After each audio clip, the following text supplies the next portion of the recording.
बहुत से ऐसे लोग हैं जो बोलते हैं कि आपके फॉलोअर्स क्यों नहीं बढ़ रहे हैं और जो आपके फ्रेंड्स थे उन लोग जो सोशल मीडिया पे पेजेस बना के रखे हैं जो नेचर को लेके रील डालते हैं या मीम्स पेज बना के रखे हैं उनके फॉलोअर्स इतने अच्छे हो गए हैं 50,000 हो गए 1 लाख हो गए हैं और आप के फॉलोअर्स नहीं बढ़ पा रहे हैं। तो मैं उन सब लोगों से ये कहना चाहूँगा कि जो ये बोलते हैं कि आपके फॉलोअर्स नहीं बढ़ रहे, आप फेमस नहीं हो, आपके पास क्या है? ना ही आपके इंस्टाग्राम में फॉलोवर्स हैं, ना ही यूट्यूब पे हैं, तो ना ही आप फ़ेमस हो। उन लोगों को मैं ये चीज़ बोलना चाहता हूँ कि भाई ज़रूरी नहीं है कि आप फ़ेमस हो या कितने फ़ेमस हो। मेन मुद्दा ये है कि क्योंकि फ़ेमस होना आपके हाथ में नहीं है। क्योंकि सोशल मीडिया में फ़ेमस होना, वो कब रातों-रात फ़ेमस हो जाएँ उनका कोई पता नहीं होता। या तो लोग सालों तक मेहनत करते हैं, 2 साल, 3 साल, 5-5 साल तक लोग सोशल मीडिया पर मेहनत करते हैं, वो लोग भी फ़ेमस नहीं होते। हैं? कौन इंसान कब फ़ेमस हो जाए। तो इस चीज़ को लेके आप ये ब्लेम नहीं कर सकते कि ये इंसान फ़ेमस नहीं है और ये इंसान फ़ेमस है। कि लोग कहते हैं कि भाई वो उसके 50,000 फॉलोवर हो गए, तुम्हारे 1,000 नहीं हो पा रहे हैं। तो मैं उन लोगों को ये बोलना चाहूँगा कि मेन मुद्दा होता है ना कि फ़ेमस होना, ना कि फॉलोअर्स होना। मेन कहलाता है कि आपके पास एक रियल टैलेंट हो।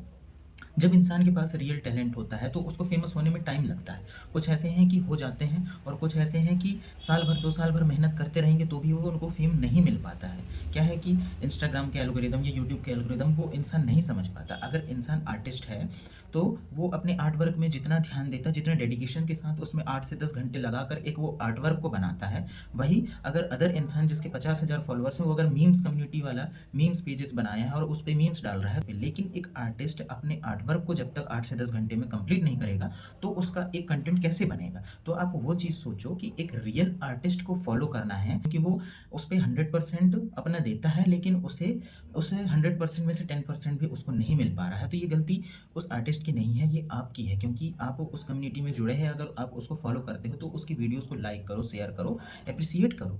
लेकिन आप वो चीज़ नहीं करोगे क्योंकि आपको वो चीज़ पसंद नहीं है। एक आर्टिस्ट अगर आर्ट वर्क बना रहा है तो उसमें आपको वो पसंद नहीं आएगा क्योंकि वो क्या है, आर्ट है, सिंपल आर्ट है, उसने पेन पेंसिल से ये बना दिया, आप ये सोचते हो। लेकिन एक आर्टिस्ट जब उस आर्ट वर्क को बनाता है तो उसमें कितनी डेडिकेशन, कितनी शिद्दत के साथ एक-एक स्ट्रोक्स और इतने इत्मीनान से उस चीज़ को बनाता है, वो ये सोच कर कि आगे कुछ होगा।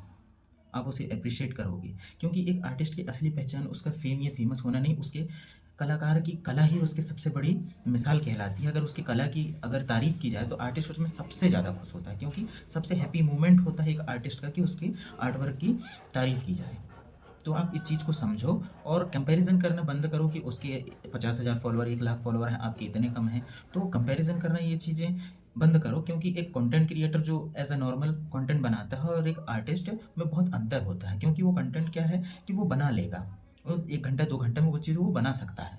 लेकिन एक आर्टिस्ट है, एक पेंटिंग, एक आर्टवर्क को बनाने में उसमें जितने ज़्यादा डिटेलिंग अचीव करेगा उतना ज़्यादा उसको टाइम लगेगा। तो वो चीज़ इंसान को समझना चाहिए और सोशल मीडिया में ये चीज़ें बहुत चलती है कि लोग छोटे-मोटे ऐसे भी बहुत से हैं कि कुछ भी वीडियोज़ बनाते हैं। कोई कुछ कर रहा है तो कोई इंस्टाग्राम में ऐसे कपड़े बदल रहा है तो ये बदल रहा है, वो सब ट्रेंड में चलता है। तो कोई डांस कर रहे हैं ऐसे मटक-मटक के या कुछ अ, अनाप-शनाप ऐसे वीडियो बना के तो वो फ़ेमस हो जाते हैं, ट्रेंड में चले जाते हैं। लेकिन एक आर्टिस्ट जो रहता है कि वो बीच में फँसा रह जाता है, ना वो उन ट्रेंड को फ़ॉलो करके उसको वीडियो बनाता है, उसमें आर्टिस्टिक वे में उसको क्रिएट करता है, तो भी वो आगे नहीं बढ़ पाता। और एक स्ट्रगलिंग आर्टिस्ट अगर नीचे काम करे तो उसके फॉलोवर्स भी नहीं बढ़ पाते।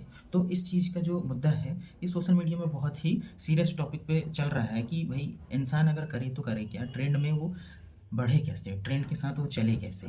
तो आर्टिस्टिक करियर में ये सबसे बड़ी एक परेशानी होती है कि वो ट्रेंड के हिसाब से कैसे चले, क्योंकि हर चीज़ उसके हिसाब से ट्रेंड में ये नहीं चल सकता है। तो आप इस चीज़ को समझो और आर्टिस्टिक करियर जितने भी हैं उन लोगों को फॉलो करो, एप्रिशिएट करो कि आपका आर्ट वर्क बेस्ट है, आप इसी तरह से काम में लगे रहो, एक दिन आपको मंज़िल ज़रूर हासिल होगी। आप किसी को डिमोटिवेट नहीं करो, तो ज़्यादा बेहतर है।